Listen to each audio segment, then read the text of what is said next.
Okay, I think we have nearly 40 participants, and let's kick off our MERICS webinar. A very warm welcome to everyone to our MERICS webinar. I'm Valerie, an analyst here at MERICS in Berlin. Today's topic is a timely one: poverty eradication in China by 2020, a deadline set by Xi Jinping, and is part of a package of policy goals currently being mapped out and discussed by top Chinese policymakers this week in Beijing at the 5th plenum. Now, before we start, a very important message for everyone. We will be recording this webinar. A link to this will be uploaded and made available online on our MERICS website in about a week. And if you'd like more information about our data privacy protection policy, please feel free to head over to our MERICS website for further details. We've also reserved more than 30 minutes for you to take part in the webinar and discussion and for you to ask your questions. That's coming up in the second half of the webinar, and I'll provide instructions for you to do so. In the first half, we'll hear from two speakers joining us from almost two opposite sides of the world. David Rennie is in Beijing. He is the Beijing bureau chief and author of the weekly Chaguan column at The Economist. David has spent many years reporting on China and more recently had been to Sichuan province in southwest China and saw for himself how Xi Jinping's grand plan is taking shape. And joining us very bright and early in California is Scott Rozelle. Scott is a development economist from Stanford University and co-director of the Rural Education Action Program, REAP, which works with researchers and scientists to improve education and health of children in rural China. He's also co-author of a recently published book called Invisible China: How the Rural-Urban Divide Threatens China's Rise. Scott has spent 30 years of his life, in his words, sitting in villages of China and studying the economics of poverty reduction. So Scott, we'll let you kick things off today by giving us an overview of the situation in China. Over to you, Scott.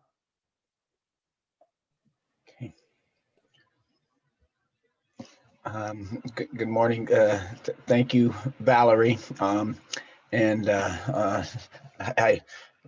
It's a pleasure to be here, David. I've read lots of Economist articles by you. So it's a great event that's been sort of organized here. I'm going to talk today about when poverty is gone, what will those with low income do, right? And when I give a talk in China, I never talk about poverty anymore because it's supposed to be gone, right? Do you want to go to the next slide?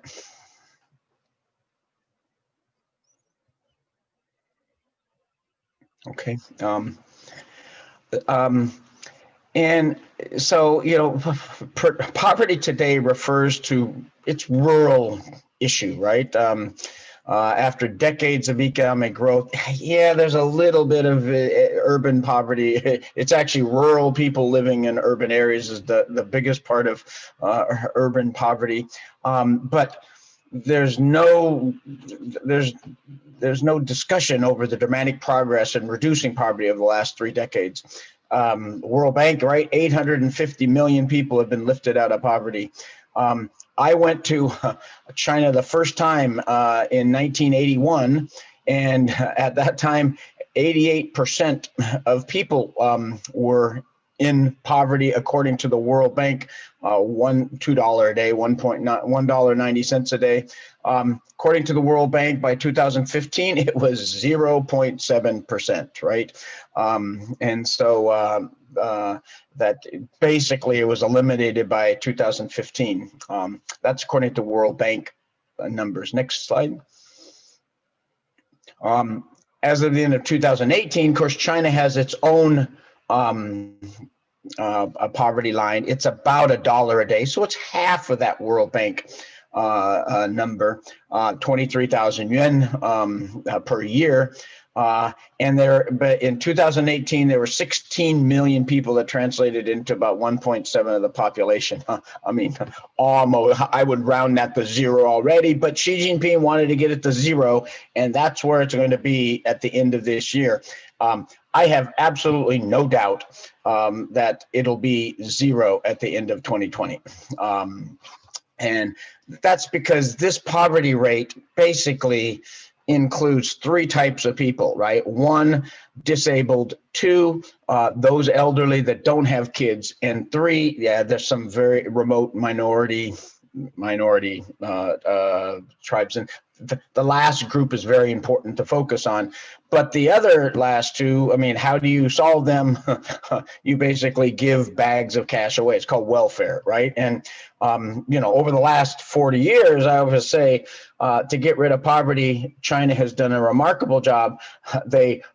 In the 1980s, they reformed agriculture. In 1990s, they got people into the off-farm sector. In the 2000s, wage rates went up, and by 2015, it was 1%. So that was, and now they're doing a welfare program to get it down to zero, which is exactly what they should do. Now, the welfare program, we can talk about that welfare program, how sustainable it is, but that's not the people that I'm really concerned about. I'm concerned with them, but that's not China's biggest problem that no one knows about. Next slide. This is China's biggest problem that no one knows about. This comes out of a new book by Terry Sicular and her friends who use the national CHIPS data set. So this is the national data set in 2016, which was collected by State Statistical Bureau, by the way. And we have zero poverty, right? We have this very strong rising middle class that everybody sees when they're in Beijing and Shanghai. But by far, most people in China are lower income, when the definition of lower income is less than about $30 a day. And most of the people living in rural China are lower income. You can see about 80% of them. So 80% times 240. So it's about 600 million people are in low income category. And it's by far focused on rural areas. Let's go to the next slide. So, oops, back. Okay, one more slide up. No, go to the next slide. Sorry. This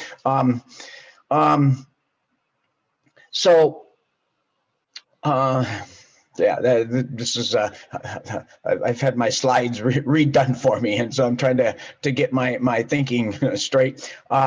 So we have this big, huge group of people in this low income area.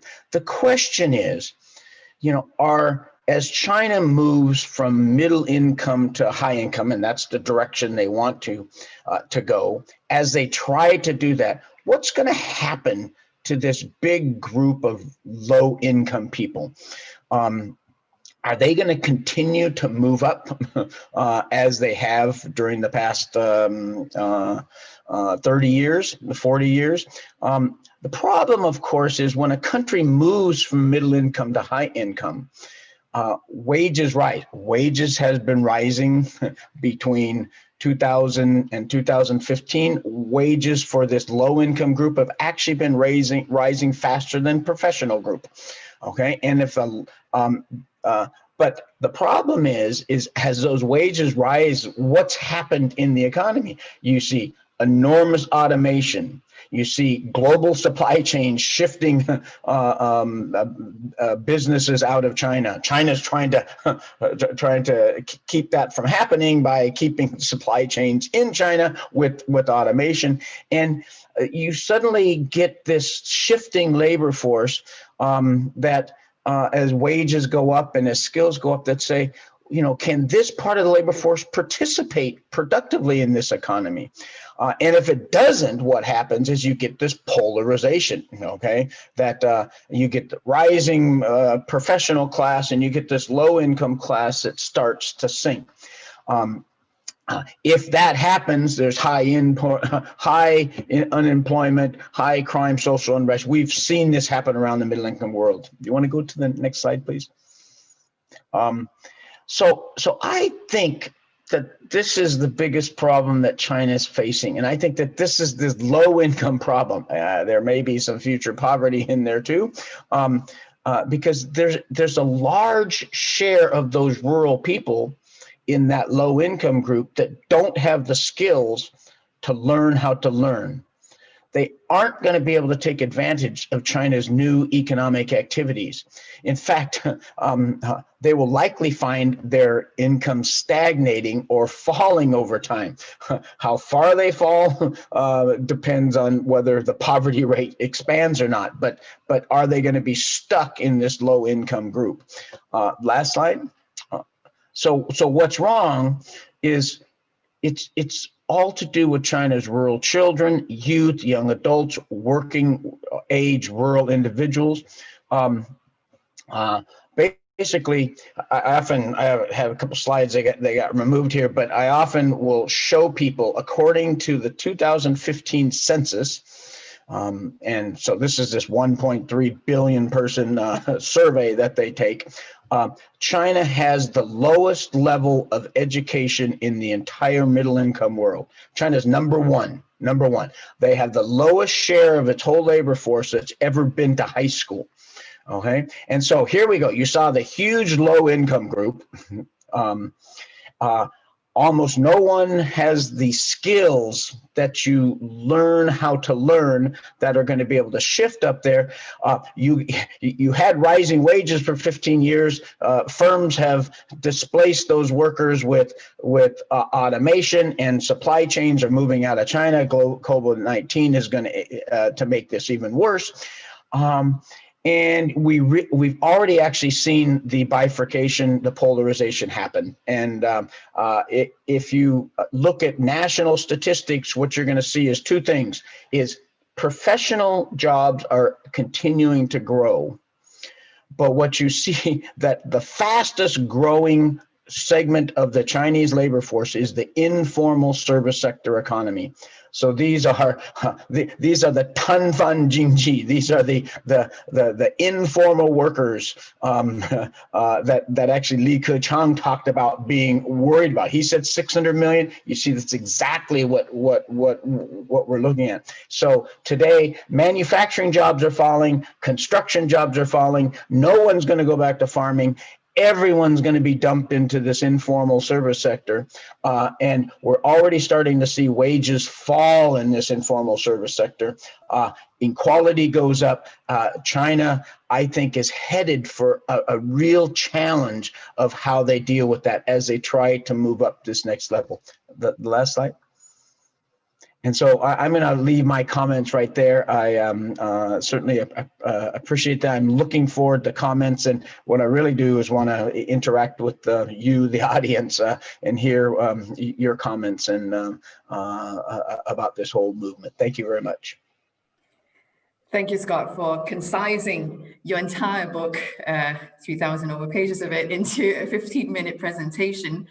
But one key point that you pointed out in your presentation, and of course your book, is the very people, China's prized asset, its people, especially the abundance of lower skill, uneducated group of laborers who played a key role in propelling China's economic growth in the last 10 years, are the very same people that China has to some extent left behind. But Xi Jinping has said that he is not going to leave anyone behind in this rejuvenation of the great Chinese nation. We've seen him touring villages, we've seen him visiting farms, trying to push this policy. He has made eradication of poverty his personal flagship passion project. So let me just bring David into this discussion. Other than purely socioeconomic reasons for eradicating poverty, why is this so important to Xi Jinping and the Communist Party of China in terms of political legitimacy? Well, remember that the Communist Party of China has to get its legitimacy from somewhere, and because it doesn't hold elections, it does not have what political scientists call input legitimacy, the mandate that you get from just winning an election. It basically gets all of its legitimacy from what political scientists call output or performance legitimacy. And they make that very explicit. So all year, as we have neared this end of year target for the elimination of poverty, we've seen them talking about how not only is China going to hit this target, but China's extraordinary success in eliminating poverty, as Scott explained, shows the unique advantages of the Chinese Communist Party, both in terms of its organizational ability and its ability to mobilize enormous kind of amounts of state policy and money, but also they make a kind of moral claim that Xi Jinping is, if you like, the good emperor, the rural emperor, touring the villages, bringing kind of his attention to the smallest places and the lowest of the low, because he individually cares about the people. And that a claim is made, particularly in, say, contrast to the chaos of, say, COVID's handling in America or in the West, that China is run by a party that cares about the lowest level people and about their welfare, and that there's no kind of distinction between poverty alleviation, the benevolence of the Communist Party, this rather kind of missionary-like status of party members. There's a lot of propaganda at the moment of kind of individual party members, party secretaries, kind of working themselves to the bone, trudging up mountains in the rain, taking motorcycles down dangerous roads to find the last few extremely poor villages and to bring them into kind of modernity. And that kind of warrior monk, very austere vision of the party as this sort of party members and party secretaries going out and saving the poorest of the poor and bringing them into the modern world is part of this seamless narrative about performance legitimacy, the benevolence of the party, and how it's not elections that make a party good or even democratic. It's the degree to which they care for the people. And I'll stop there because I know you have other questions, but what's fascinating is you can see a kind of journey for the poorest of the poor from kind of mountaintop villages to exactly these kind of low income urban areas that Scott is talking about. I think I absolutely agree with Scott's analysis, and he's the expert on the numbers, that is going to be the next giant challenge. Yeah, and to beat this challenge so far, like what Scott has said, what the Communist Party of China has done is to throw bags of money at the problem. Building roads, moving them to new housing, sometimes against their will, forcing them to take up loans to rent greenhouses for farming, and sometimes literally just putting money into people's pockets, as David, you've noticed and observed in Sichuan province. When they do this and they take these households off the poverty list, it is a quick fix, but the big question is, of course, how sustainable is this? Does it create more problems? I mean, they're forcing people to take up loans, for example, to renovate their homes. It's a very good question, and there's kind of two parts to the answer. Maybe it's easiest to kind of imagine that almost the physical journey of a family in one of these very, very poorest, often ethnic minority villages, often very high up in the mountains. So these are people like the Yi minority or the Qiang minority, or some of the Tibetan minorities in Sichuan, who went up to the tops of mountains a long time ago, hundreds of years ago, basically to stay safe from brigands and rebels and armies. And their land is just not fertile enough, not rich enough for them to generate a modern income. A lot of the villages have lost a lot of their working age men. So these villages were deemed no longer sustainable. Those are the ones, the last stubborn, extreme poverty pockets. And you're absolutely right that what they've done is a mixture of throwing money at these villages and throwing kind of very targeted infrastructure. So if you imagine a journey, a lot of these villages basically over the last few years have been saved, the box has been ticked, because they've been moved down from these villages, which might be at kind of 3,000 meters, 2,500 meters, and they've been moved, down into the valleys. And then two things happen. The old people and the young children may well stay in what looks like a little mini chunk of apartment blocks on the edge of a township or a county seat. And they're now quite some distance from the original family's allocation of farmland. The adult working age men and some of the women will go to cities, but maybe not the giant mega cities of the coast, that kind of journey of migrant labor that we saw in the 80s and the 90s. One of the biggest shifts at the moment is that migrant labor is happening over shorter distances to, third, fourth tier cities and county seats that are kind of mini chunks of kind of modern urbanization. And so your question about sustainability needs to be answered for two different groups. For those villages, these new villages, which often look like kind of mini apartment complexes where several villages have been amalgamated, they're now some distance from the land that they used to work. And so often they're given a job, maybe cleaning for the local government. Maybe they've been given like a sewing group where they can make some handicrafts, but it's very top down. It's party officials telling these old people and these stay-at-home mothers that they know what is best for them, that they are now going to be sewing ethnic handicrafts, or they're now going to be growing walnuts and selling it to an agricultural cooperative company. And it's a kind of micro-urbanization program in the valleys below the mountains where they used to live. Then there's another sustainability question, and that's what Scott just brilliantly described, which is that the working age adults who are going to go to maybe quite a small city, maybe not that far away, and work maybe on one of those electric motor scooters delivering fast food or delivering takeaways to more affluent consumers in those cities, very precarious, very tough jobs that are available to people without education. How sustainable is that model of a kind of, as Scott says, this informal, very precarious, self-employed service sector economy? And so that very low income group of migrants no longer working in the giant factory cities of the coast as much as used to be the case, and then trying to sustain villages which are now kind of amalgamated sort of conglomerations of several villages in kind of these fairly bleak apartment buildings where they're being given kind of make work job to earn their welfare by the party. And the whole system is immensely top down. The state knows best.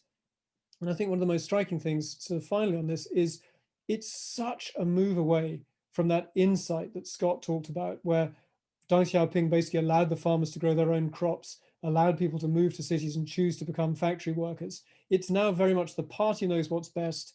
They're going to fix these places with these welfare schemes, make work, new apartment buildings, bring them down from the mountains, encouraging their sort of sons and brothers to go off and work in these precarious jobs. But it's a real experiment and it's very top down. And so that it's a huge question how sustainable that's going to be. Yeah, Scott, can I just bring you in to see, to talk about what are the risks involved and what do you see are the problems in this experiment, this great big experiment that China is undertaking? Yeah, well, I mean, I think that what David said, he got it exactly right. And so our group does large scale experiments in rural societies where we provide education, or we do a lot of early childhood education.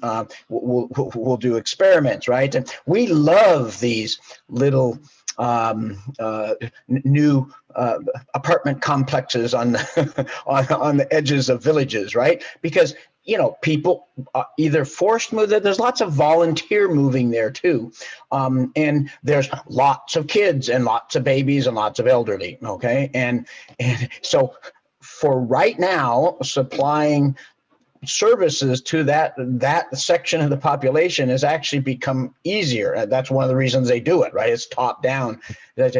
What I'm saying is, though, I want you to think through the next 10, 20 years, right? So you have 1,000 families living here. What's going to happen is the successful families are going to move out, right, of these apartment complexes, and then the poor families are going to stay. Poor families are going to move in. Successful families move out. We're going to get a degeneration of those.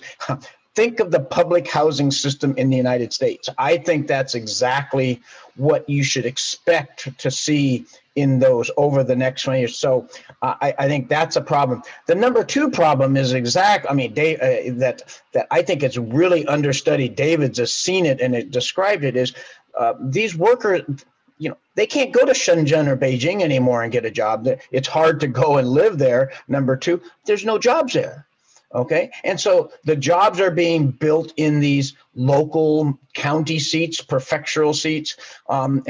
But sit back and think, what's going, and so we're getting 200 or 300 of these circular economies, as we say, right? What's going to drive the economies of these little county seats into the future, right?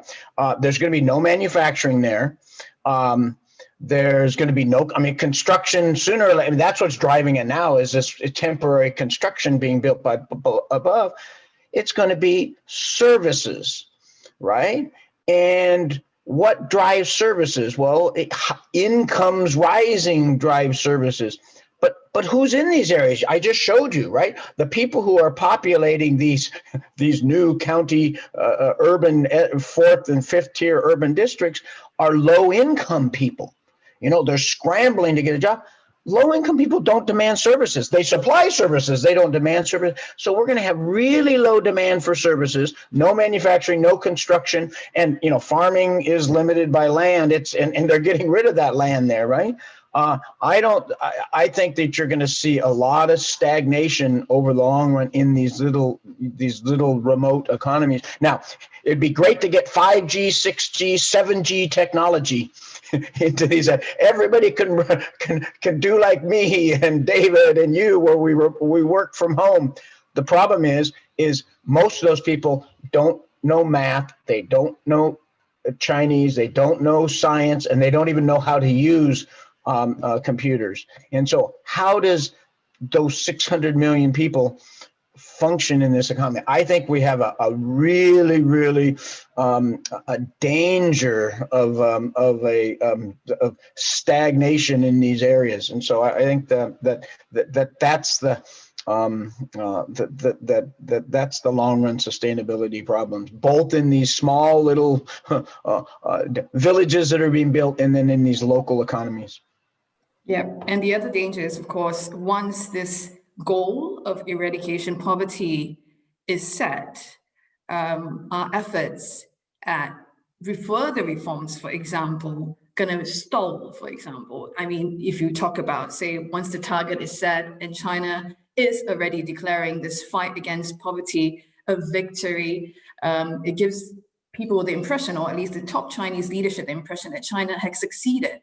So there is this danger that when they think that they've succeeded, no further attempts will be made at further reforms, for example, in terms of closing the rich-poor divide, in terms of providing more social benefits, especially for the rural poor moving into the cities.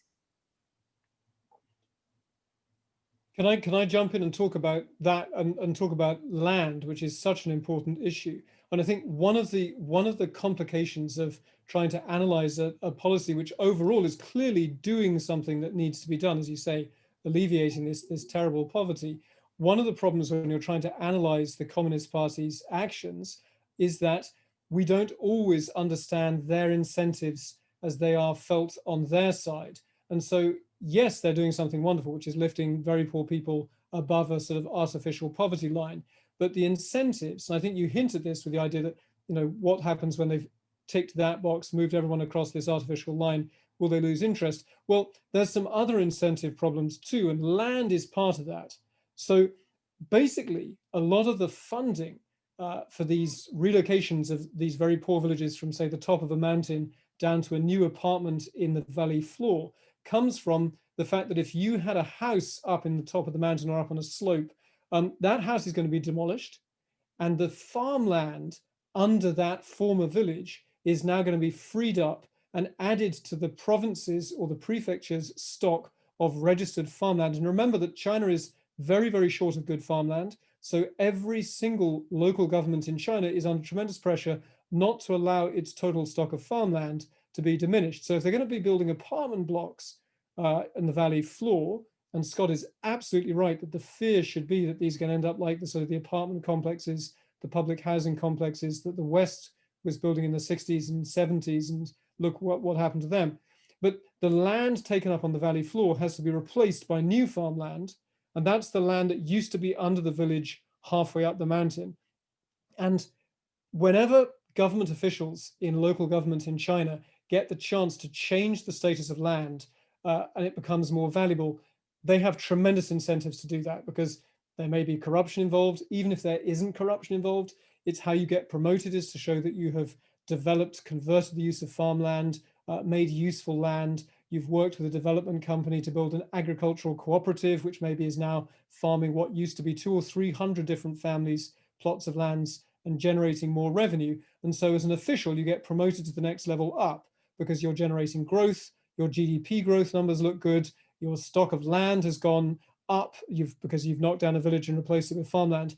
But all of this remains part of that giant experiment that we don't know how sustainable these agricultural cooperatives are going to be. We don't know whether this new model of farming is actually going to work better than the old one. And in the meantime, there are such powerful incentives for officials at the local level to knock down villages as fast as they can, to go and join this experiment, because that's how you get promoted. And we've seen problems all over China in this last sprint to the deadline of beating poverty alleviation, particularly provinces, for example, Shandong has been in the news recently, because there's some really thuggish demolition of villages and knocking them into apartment complexes, driven by that desire for officials to show that they've generated revenue, built these new agricultural cooperatives, and freed up farmland. And so there's all kinds of mysterious, hard to read incentives that could further skew this experiment. Yeah, let me just add one thing. I don't need to add too much to that, but you know, I studied development economics and agriculture economics for for 40 years, and what I keep telling the Chinese policymakers is farming is the one thing in the entire world that is absolutely a family business. Okay, go look at the entire world's stock of land, right? Every single bit of land, except for coconut groves, you can manage as a company. Okay, and you can't farm as companies. Okay, there's too many economic incentive problems and monitoring problems in there, and that they're going to these cooperatives, and they're going to these it's asking it's asking to reduce the efficiency of a system that after 40 years of reform has become pretty efficient, right? And I think that's the real danger.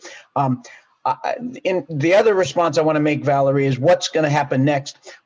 They're ready. I mean, the Chinese government isn't going to lose sight of rural areas after the poverty alleviation. They're starting with rural revitalization, and part of the efforts that David was talking about of moving people down to these apartment complexes, we call them migrant villages, within township migrant villages, and redoing land. They're focused at revitalizing these villages. The question is, and they're going to spend a lot of money doing it. Okay. And I think that the question is whether they're going to be spending money in the right direction. And I think that that's going to be the challenge. And I think there should be three directions they should be funneling money into, rather than what they're doing today. And that's education, education, and education. And it's not being put there. And so I think there's the tension that's going to become. All right, let's open the session now to our webinar participants so they can pose their questions.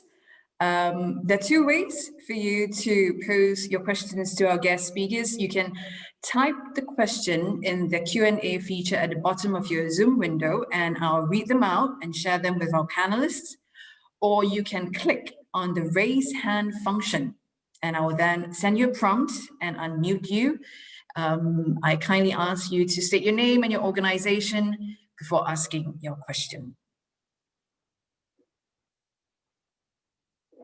Okay, I think we have a participant who has raised her hand. We have 78 participants in this webinar, so I'm just scrolling through the name to find out who has raised their hand. Just give me a moment.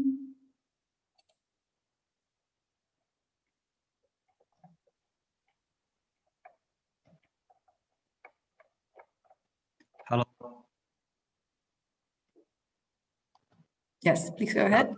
Yeah. Hello, Valerie. So I introduce myself first. My name is Li Yang, and I'm a postdoctoral researcher from Paris School of Economics, and my field is on inequality in China. So I have, I think, 2 questions for Scott. So thank you very much for both of you guys and to give such a good presentation and telling us the story about the rural part of China. So for Scott, my question is, earlier you said you were worried about, in your book, you're worried about the future of these low-income groups. And my question is, and also the question is about how do they fit in the future economy and benefit from the growth of the economy if there's any growth. Right? So my question is, do you ever look into this 6 million low-income people like a cohort? So for example, like people who were born before 1980s and people born from 1980s to 2000 or after 2000. So what I want to say is education has been expanded in China, especially for the middle level education and high level education for quite a long time. And I believe by now, most of the kids in China, they would, more than 95% of kids, they would finish primary school and have a chance to go to the middle school at least. So people who are uneducated people and the low income people, they are getting older and older and shrinking, I'm assuming. And so and young educated people are rising up, maybe this can offer a future for them. The second one is that during our conversation, because the topic is quite complicated, we were from one time we were talking about 6 million low-income people. This I understand, and then we talk about people living in the mountain. Maybe they are minority people like Kazakhs or Tibetan people, or these people, and then they, of course, they belong to 6 million, but they don't represent the 6 million people. So these 2 group of people, I think. Maybe my understanding is wrong, but maybe we should split to discuss. And you said 6 million people, they don't speak Mandarin, uneducated, and I think maybe I misunderstand things or we confuse things. So I want you to clarify. Thank you very much. Thank you very much. So it's 600 million low-income people, and I think what Premier Li Keqiang was referring to, it covers not just the rural, but also the urban poor, who do not benefit from like unemployment benefits, health or education when they move from the rural to the cities. Scott, would you like to take that question? I think he was asking about, have you done like kind of research into the demographic of the low income, like in terms of age groups, who form the bigger age groups? Thank you. Yes, certainly. If we had more time, what I'll often after I talk about the dire state of education in China and that remember when I say there's 800 million rural people, okay, it's about 600 million between the ages of 18 and 65, right? And it's only 30% of those have ever been to high school, okay? And that's a lower level of education than South Africa. It's a lower level of education than Turkey, than Mexico, okay? And that these economies, because of that, right, that they tried to get the high income 60 years ago, they're still at middle income, right? And a big problem is this huge part of their labor force just can't, they don't have the skills to become part of high tech, high skill, high wage economy. Okay, so that's who I'm talking about. Now, I'll often stop there and say, does the Chinese government know this? And the answer is yes, I think. And it's exactly what you hit on. If you look at the lower age cohorts in the labor force, so starting 15 years ago, only half of China's children ever went to high school. It's now up to about 85%. Okay, China's added 10 million new slots in the high school because they know that if kids aren't in the high school, they aren't going to be able to participate in this high income economy. So that's what the question then becomes. Two things is, it's been delayed a little bit. Their goal, I should back up one thing. Their goal is by 2020 to have everyone in the high school.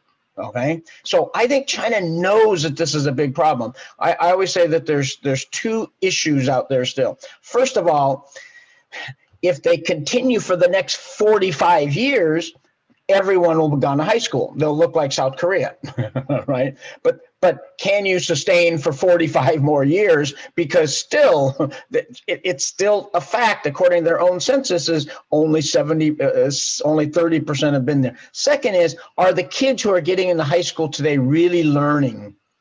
And I can't go into that. You can read the book or go to our website and look at that. And there's a lot more fundamental problems out there than education. And a lot of it's poor education, but it's also starts at 0 to 3 and 3 to 6 is rural people just they want their kid to go to college, but they're raising them like a farmer, because for 5,000 years, and it's not that they don't love their kid, they love their kids, but for 5,000 years they were raising a farmer, and they're still raising their kid like they're a farmer, and they come out without the cognitive and language skills to thrive in a high income competitive society. So it's a really complicated question. I'm gonna leave it there. But I think the Chinese government is trying things. I don't think they're doing enough. They have to do more. All right. Here's a question, an interesting one. I think it is posted to both of our speakers.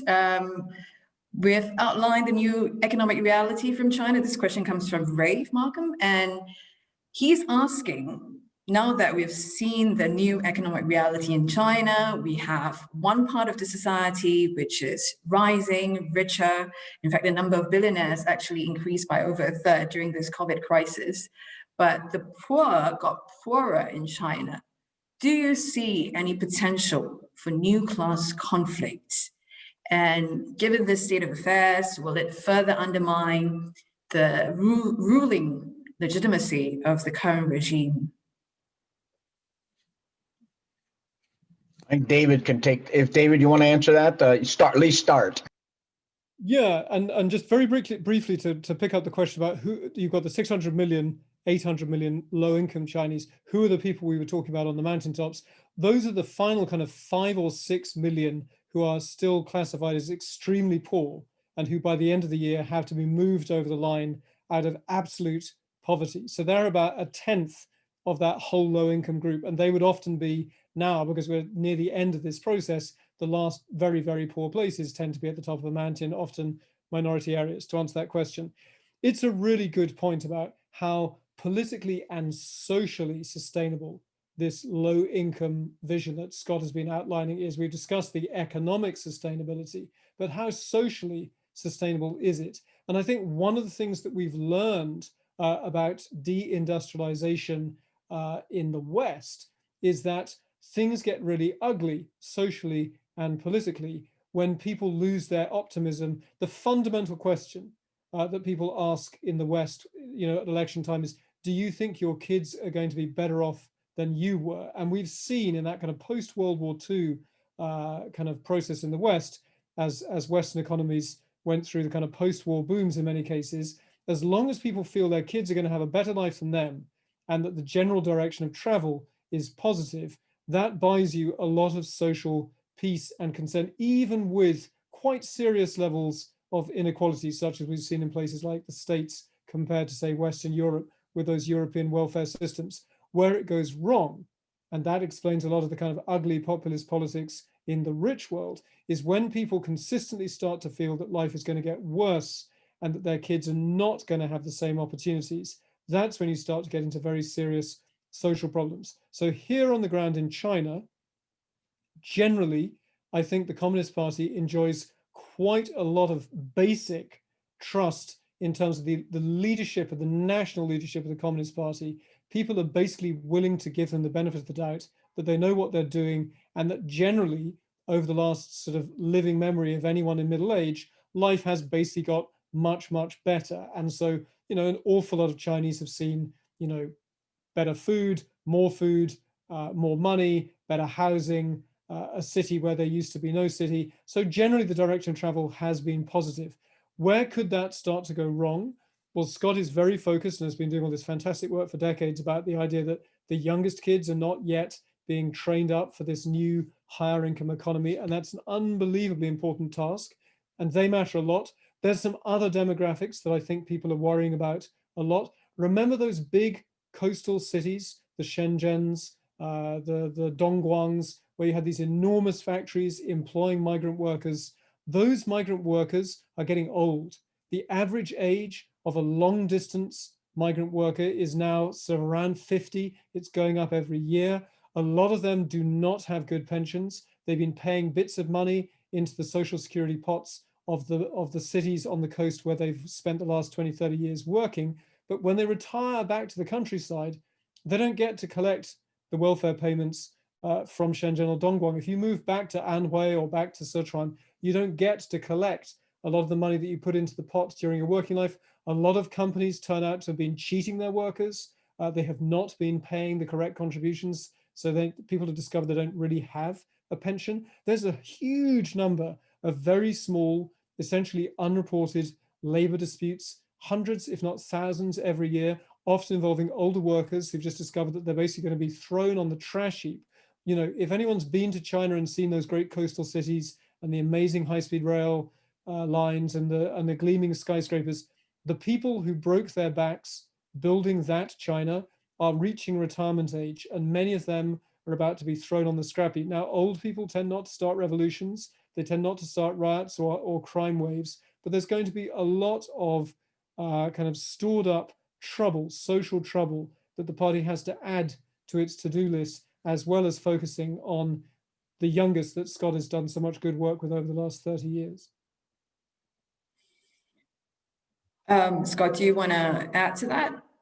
Yeah. I mean, there's not a lot I can add to that.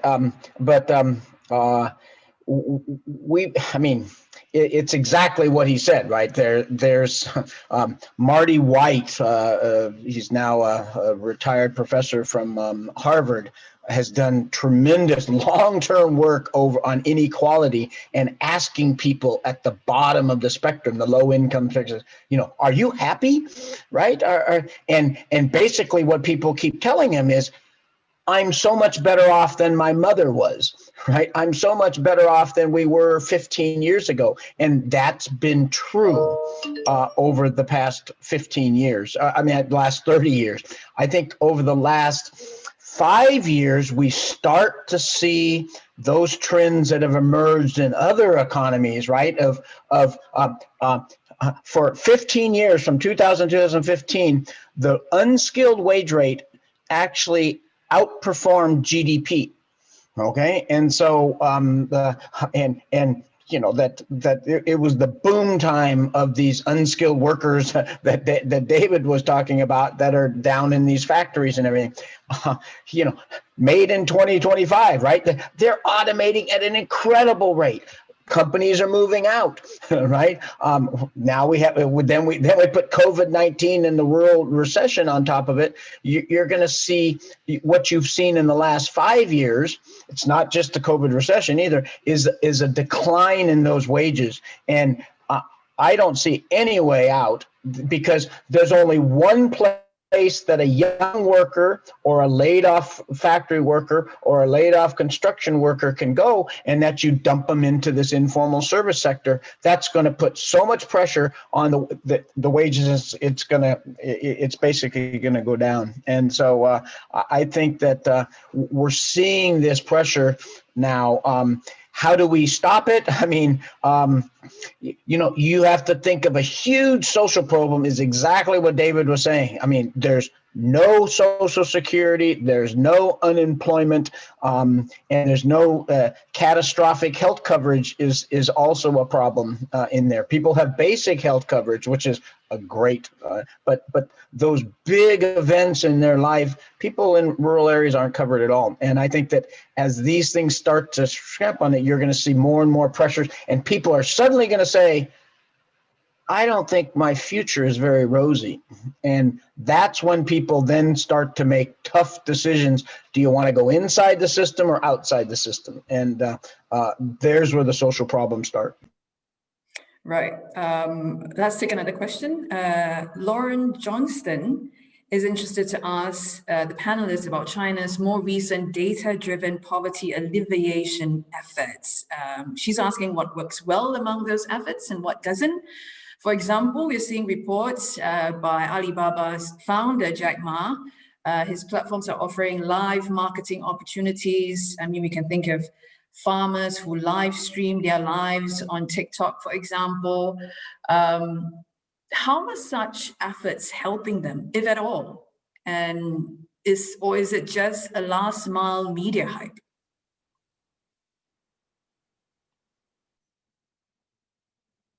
Who'd you like to answer that? Any one of you?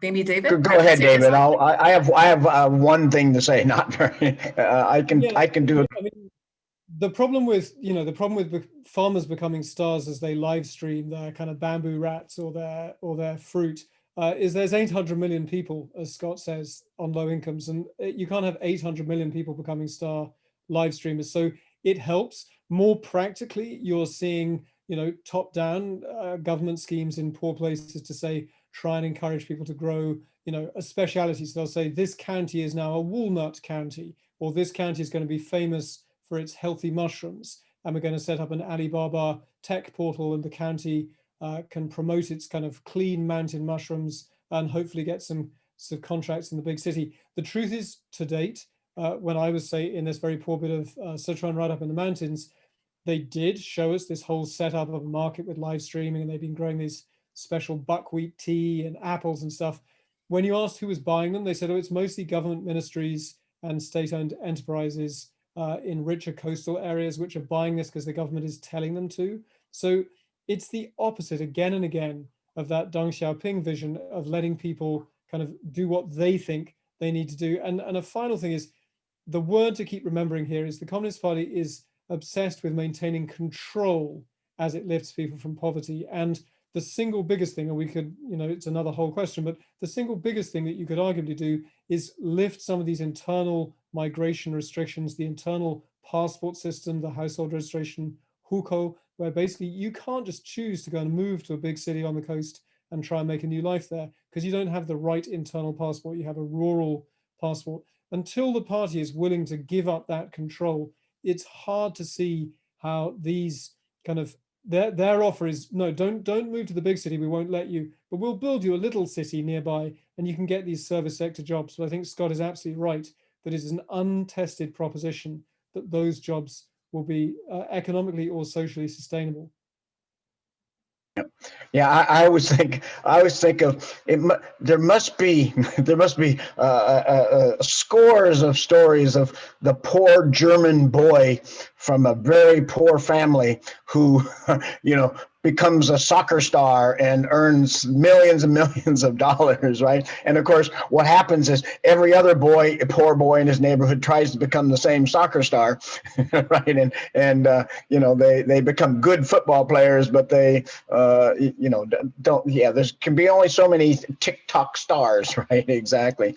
I think there's also, by the way, there's research on these wired villages, on these Alibaba villages, and basically what they say is if you're in an area that's well connected, okay, has a long history of interacting with markets. These are like the old industrial villages from Zhejiang, is they end up doing really well in the Alibaba, wired village. But if you go try to find a successful wired village in Hunan or Anhui or Shanxi, okay, they just aren't there, okay? And it goes back to this, it just goes back to the issue of education and skills. I just saw a question on there is, isn't everybody literate and don't they know math? So what I want to make sure people understand is China did things exactly right. They did such right to get China ready to go from a low-income country to a middle-income country. Okay, you know, they made everybody literate, they made everybody numerate, and they taught them discipline. And that's what Chinese elementary schools do. Okay, and it's great, right, that everybody can read and write. Okay, that, I mean, there's not, don't want to take anything away, and that gets you from low income to middle income. Okay, and to go from middle income to high income, though, I mean, I just want you to sit back and think about the skills that you need to work in a job place these days, right? I mean, that even even the lower level workers in your unit, they need to be computer literate. They need to learn how to learn. So they have to have the cognitive skills to get to take a class or to read manuals and to learn new skills, right? And that takes more than literacy and numeracy, right? It takes the integrated thinking that you learn from learning higher level math. You don't need to be a calculus expert, but you need to do algebra. You need to do geometry. You need to know, to be able to analyze essays and do integrated thinking. You need to be able to do basic science and computers. And that's what you need to get a job in a high income country. And that's the job that they don't have. So I don't want to take anything away from the Chinese school system for making their population literate and numerate. They did. It's that I don't think they understood that they needed to make them with even higher levels of skills to operate in this next level of the economy. All right, let's take another question. Do we have somebody who raised his or her hand? Nope. Okay, let's take a question from the chat box. There's a question here from Liang. China has been expanding its social security system, pension and medical insurance in rural areas since 2010. How are such reforms going, and how much do these reforms impact rural people's lives? Scott, perhaps you can help with that. Let's quickly, yeah, and I think it gets to the fundamental problem of what's happening, and we haven't discussed it very much. China has always been reliant on a decentralized system of providing services. And so there's 2,000 counties, there's 2,000 medical systems, medical health insurance systems. There's 2,000 education systems. Okay, you know, it's been, in fact, the education system gets reduced down to hukou or school districts, which are town levels. There's 40,000 in the United States, we have 40,000 school districts. In China, they have 40,000 school districts. You know, a problem of the problem of U.S. education is we have 40,000 school districts. 15,000 of them are really well run, and people learn, and we create great students. And the other 25,000 aren't, and we're getting this by. And that's what's happening exactly in China. So let's use the new cooperative medical system. That these 2,000 counties offer medical insurance, and it's almost universal coverage. Everyone's covered, and they've risen over time, which is great. Okay, I mean there's no denying that, but because they're fundamentally covered at the local level, when money runs out from that local pot, they can't pay for any medical services. So what they do is they say, okay, we're going to cover everybody's, you get a cut, you get the flu, you need your medicine, whatever, we're going to cover all that. And so for regular expenditures, it's up to 80 or 90%. People don't pay very much, and it differs in different counties. But what about catastrophic illnesses? Heart attacks and cancer and that kind of thing.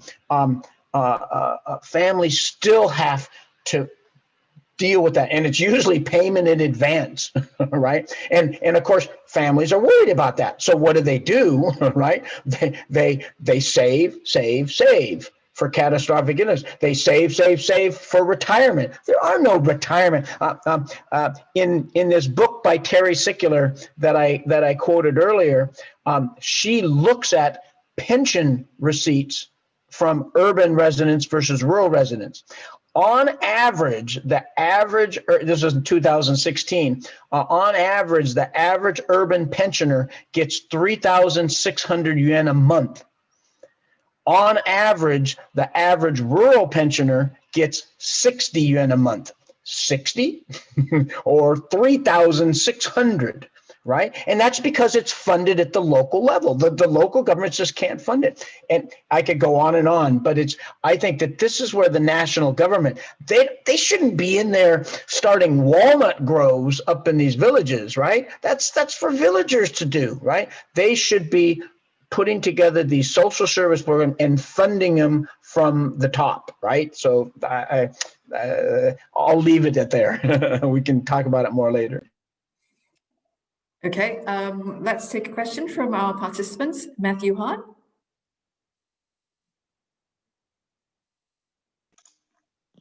Hello, Valerie. Thank you very much for that. Scott, your presentation was really good, and I will look forward to reading your book. My first question, actually, you did address already. I'd written down sort of to what extent do you think the Chinese Communist Party is aware of this problem? And you sort of told me you think that they are. So I'll ask a follow-up question to that. This might also be something David might address.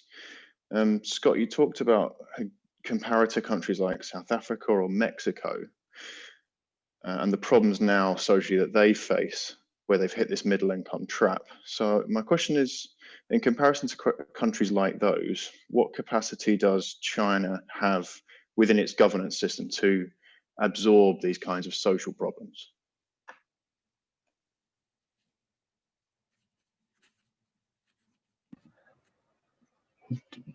David, do you want to take it, or let me answer it, then you can follow on. That's this is really, really good question. And yeah, China is not Mexico, and China is not South Africa. I think though we cast that off. There's a professor named Santiago Levy. He used to be at Harvard. He's now at the Inter-American Development Bank. He's a development economist that works on the different countries in Latin America. He's got a really good book and a terrific set of papers out now about Mexico, where Mexico has its macroeconomic policies correct. Okay, they're export oriented. Okay, they've invested in physical capital. Okay. Wow, that sounds exactly like China, right? Exactly. But they had this horrible human capital problem. In 1980s, actually, China has a worse human capital problem measured by the share of people with labor force participants that have a high school education than Mexico did in the 1980s. Mexico in the 1980s, I don't know, this when I was going to grad school, we were studying Mexico because it was a development miracle. It was called the next Taiwan. Okay. And of course it hasn't grown since 1990s, right? And so I think that's where we need to look at in terms of the policies that are needed. It's not just, macro investment and export oriented, and it's a whole set of packages. Now, if things start to become luan, right? If things start to become crime rises and social unrest rises, et cetera, et cetera.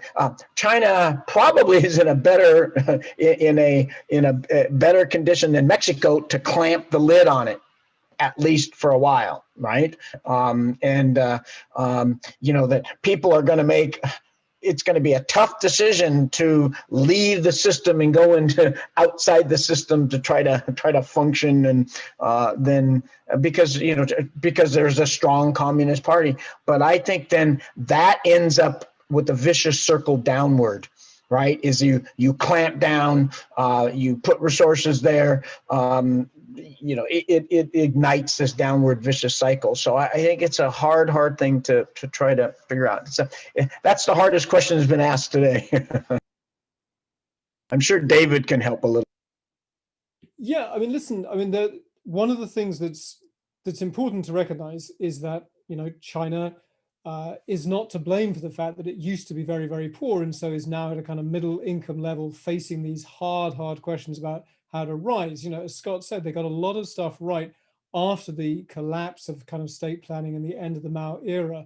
That kind of unleashing of the natural energies of the Chinese people as the party took a step back, as Deng Xiaoping gave some amazing speeches about to some scientists very early on in the reform and opening period, where he said to them, you've had to waste so much time attending political lectures and ideological training sessions. We should let you just get on with what you're there to do, which is science.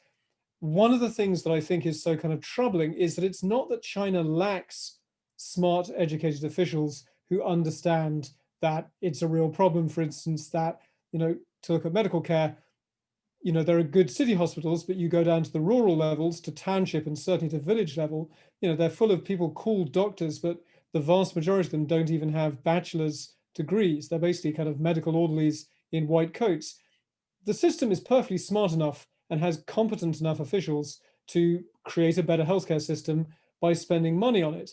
But it's the choices that China is making under Xi Jinping at the moment, which is to spend a lot of money on aircraft carriers and missiles and getting ready to push the Americans out of the South China Sea and out of the Taiwan Straits if needs be, and prestige programs like kind of moon programs and Mars programs, and this extraordinary kind of buildup of the security apparatus, an extraordinary amount of money spent on the machinery of surveillance and repression in China, not so much money spent as a share of GDP on healthcare. China really lags on that.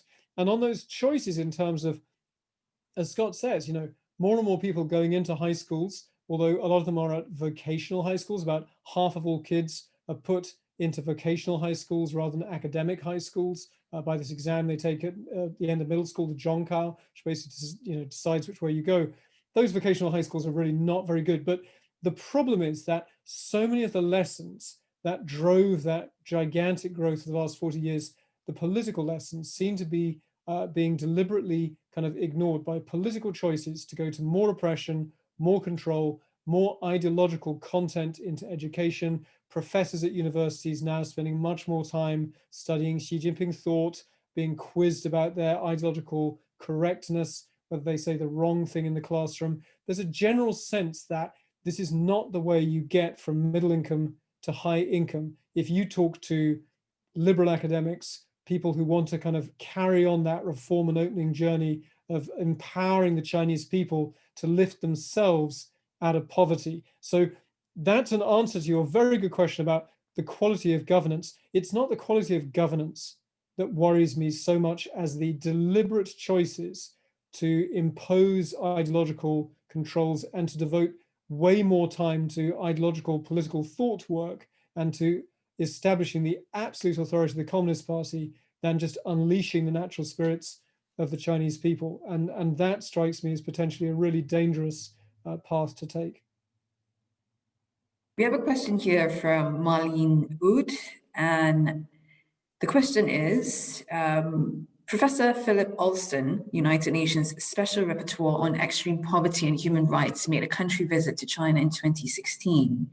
He pointed out that the narrow focus on income-based approaches to poverty alleviation pay insufficient attention to the multidimensional aspects of poverty. I think we've addressed this question earlier on in terms of how sustainable and the direction of Xi Jinping's deadline of eradicating poverty by 2020. Is the party essentially ignoring the other real issues on the ground, or have they overlooked those issues in light of what David has just said, in light of sustaining the party, in light of just following party values, so-called party values? I just want to say I was recording. I wasn't actually really recording. I'm going to go back and watch the recording of this. David, that was fantastic. I mean, I think that he hit the nail right on the head of that, and so it's dampened this entrepreneurial spirit. The other thing that is dampened is the motivation, and let's call it entrepreneurial spirit, of local officials, and who, there's 2,000 counties, right? There's 2,000 different sets of problems out there, but and it used to be, and the one thing that Deng Xiaoping and the successors all took advantage of was the motivation of these local officials to solve their own problems.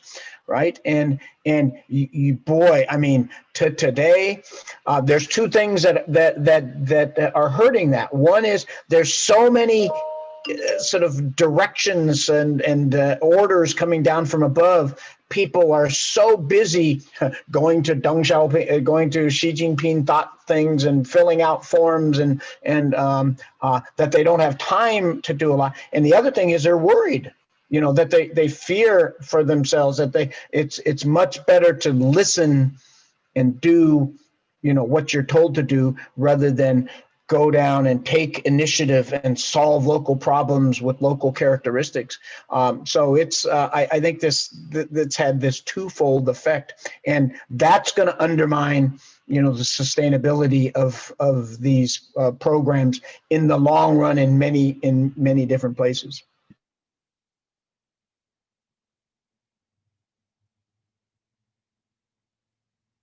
Okay. We're almost towards the end of our seminar. Maybe I'll just ask a couple of questions, and then I'll have Scott and David just round up this session with us.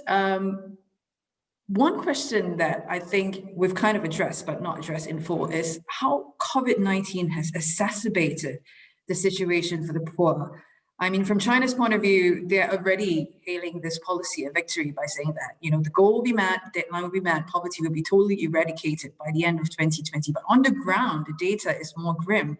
There was a study by the program that you co-direct, Scott, that looked at how, during the peak of the COVID crisis in China, a lot of the poor in China, they lost 1/5 of their income at the time when food prices were skyrocketing, when there was extreme weather conditions, when there was extreme food shortages. So perhaps, can I have both of you talk about how this COVID-19 pandemic is going to make this problem even worse for the extreme poor in China?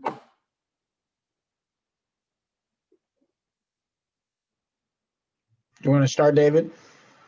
Yeah, sure. So, I have the advantage of I've not left China this year because I can't. So I've watched the whole thing. I went to some villages filled with migrant workers who'd gone back for Chinese New Year. Remember, one of the cruel things about this pandemic in China is that it really broke out as so many migrant workers, hundreds of millions of people, had gone home for what they thought was the usual 1 week, 10-day visit to their families. A lot of people got stuck for weeks and weeks and weeks, could not get back to their jobs, were not being paid, were living on savings. That was a real blow. The truth is that on a purely kind of getting back to work level, China is doing way better than most parts of the West, because this very strict lockdown has basically eliminated the virus within China's borders. The cruel irony is that the collapse in external demand is going to hurt, in some ways, the poorest workers most. And one of the things we've seen this year is an exacerbation of inequalities, because people with kind of professional jobs, people in big cities, they've actually escaped pretty much unscathed. But if you're a factory worker, say in a textile plant, making for kind of Walmarts, the fact that the American economy or other Western economies are going to have, you know, a year or more of deep, deep depression as a result of COVID is basically sapping demand. And we're really seeing that at those lower level manufacturing supply chains that run into China. They're still really suffering from a lack of external demand. If you're an optimist, there are people here who will say, well, this will drive, you know, the hard work of making China develop more domestic consumption, domestic demand. Maybe that will force policymakers to ensure that wages rise to allow more people to consume domestically and rebalance the economy. But the problem is that China is not an island. It is part of globalization. And this pandemic that arguably China helped unleash on the world with those early cover-ups, which are a facet of an authoritarian system, even though China's done a really very impressive job, like some other places, Taiwan and South Korea, of controlling the pandemic since, they're now suffering for the aftershocks that are still rumbling across the rich world. It's a great statement to happen. So unfortunately publishing is very slow, and we actually have a series of 4 papers where 1 month after the pandemic, 2 months after the pandemic started. So it started on January 25th, on February 25th, March 25th, April 25th. We actually did very large phone surveys, 700 villages with 1 million people in them, and village informants who weren't village leaders and weren't doctors. They were just villagers, told us about their villages. And then we went back on August 25th. And what we found was, there was a big poverty problem that happened in February and March. I mean, everybody was unemployed, right? I mean, but the problem with those villages was they were trapped and they were not, you know, allowed to go back. And they really saw, I mean, I read the report, basically a huge portion of their income really just lost at the time when they needed it most. And zero transfers. There were no transfer payments, just like American workers now, right? And so now going back in August, what we found was a lot of people had gone back to work. And that's really good news. And it's the recovery that David just talked about. And I think we all know that, right? That it has it has recovered. But there's still a chunk of workers who haven't gone back to work. Guess what? They're mostly women, right? And who have stayed home because their kids have had problems. Their kids are now back in school, but many of the kids, didn't do very well, et cetera, et cetera, et cetera. But the other thing that's even more systematic is their wages are way down. Because demand is down, people are going back, and now the wages are probably, they're XX%, and it depended on it was somewhere between 10 to 20% lower than they were the year before, doing nearly, in some places, the same job. That was the trouble, right? Is many people had to switch jobs because their original job they couldn't go back to. So, but many people in the same job were getting paid less, and so. Is this is the COVID-19 recession I think we're seeing, right? It's the U.S.-China trade friction or European-China trade friction, et cetera. And so how long is that going to stay? Thank you very much, Scott. I'm afraid that's all the time we have for the webinar today. Thank you very much, Scott. Thank you, David, for your insights, and thank you everyone for taking part. From our discussion today, it is clear that we're only seeing the tip of what is a major socio-economic problem that China is struggling to address. For more on this topic, Scott's book is available, Invisible China, and Scott is also happy to answer your questions on email. You can Google for his email address.